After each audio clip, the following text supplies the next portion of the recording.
విశ్వాసంగా ఉండటానికి విధేయతతో బతికేయడానికి కుక్కరనుకున్న నందమూరి కళ్యాణ్ రాము నటించినటువంటి డెవిల్ చిత్రము రేపు భారీగా రిలీజ్ అవుతున్న సంగతి తెలిసిందే. అమిగోస్ వంటి భారీ డిజాస్టర్ తర్వాత నందమూరి కళ్యాణ్ రాము చేస్తున్నటువంటి ఈ చిత్రంపై కూడా నందమూరి ఫ్యాన్స్ తెగ ఆశలు పెట్టుకున్నారు. అదిగాక బింబిసారా లాంటి ఒక వివిధమైనటువంటి సారాంశంతో వచ్చినటువంటి సినిమా బాక్సాఫీస్ దగ్గర మంచి వసూలను రాబట్టి బింబిసారా బ్లాక్ బాస్టర్ హిట్గా నిలిచింది.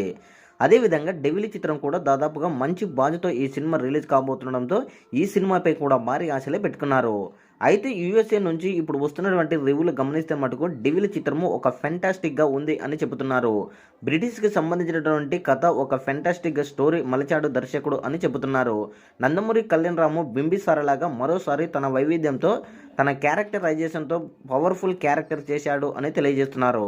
మొత్తానికి చూసుకుంటే యూఎస్ఏ నుంచి వస్తున్నటువంటి రివ్యూలు గమనిస్తే మటుకు డెవిల్ చిత్రము బ్లాక్ బస్టర్ హిట్గా నిలుస్తుంది అని తెలియజేస్తున్నారు.